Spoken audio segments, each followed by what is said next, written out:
In the previous episode, I shared with you certain important points or elements of making an impactful presentation or a memorable presentation.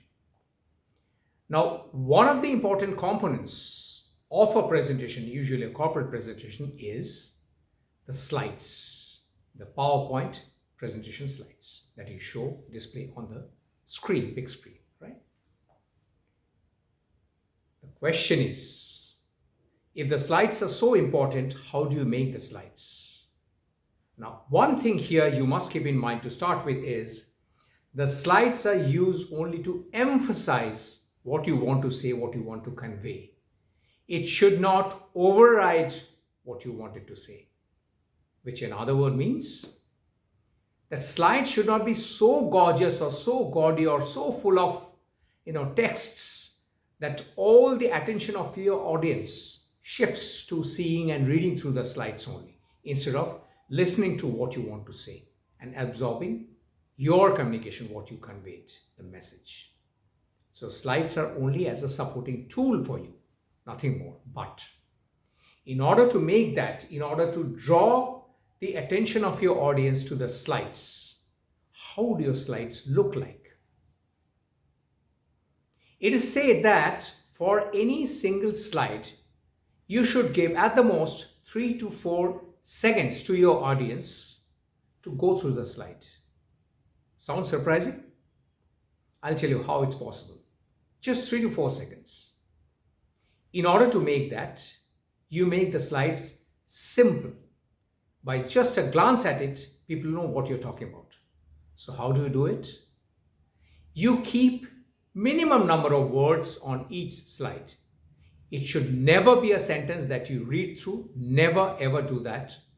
It has to be just the bullet points, maybe 3-4 words, or ideally a single word which is impactful but which exactly shows or prepares the audience in advance what you're going to talk on next.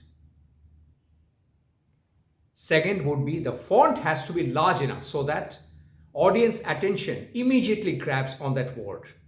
They say that it has to be a minimum of 30 size of fonts of any different kind of fonts like Arial or Calibri or whichever font you want to use.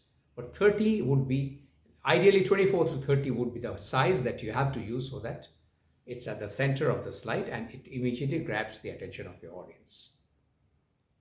Third is, if you at all want to use or have to use a table of numbers, never show the entire table to the audience. They get confused and their focus totally shifts to reading through the numbers rather than listening to what you're saying. So what you do is show the table, but then show one row or maybe one column, as depends on the subject, at a time.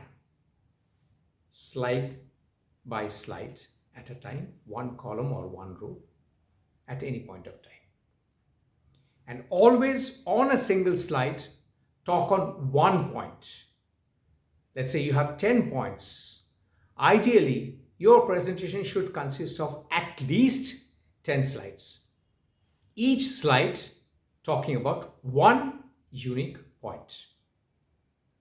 And the best way to have that impact on your audience and to grab their attention throughout the presentation is show visuals. Because see, our brain is wired in such a way that we remember and we get attracted to colors and visuals much more. If you talk about an incident or if you talk about a story, instead of people reading through the story, if you display it in the form of a visual, they immediately imagine what you're talking about, and that stays with them for a long period of time. So visual slides are the best solution while you make the slide. Now I'll give you some real life examples of good presenters and how many slides they used to use.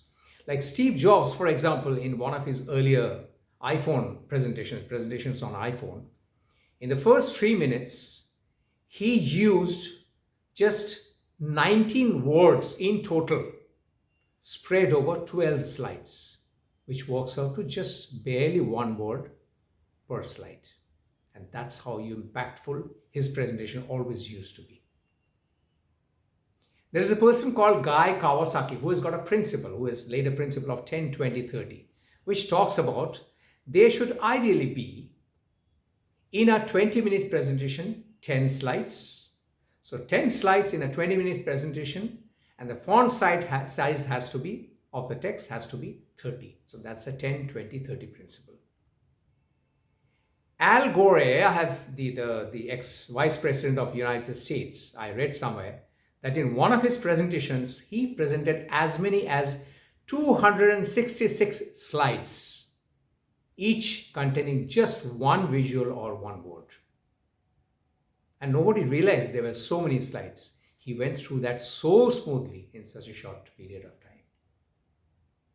So these are some of the real life examples the people who used to make impactful presentations. And that's why how you present your slide, how you decorate your slide, and what you talk on the slides is very, very important. If you want to learn more about it, you can grab a copy of my upcoming book on nonverbal communication, which is titled as Speak Without Words, Your Journey to the Mastery of Nonverbal Communication, which is going to be launched very soon. So you can learn more about how to make an impactful presentation which stays with your audience in the corporate setup or anywhere for that matter for years together. Look forward to it in my channel, Rejection to Recruitment. Thank you.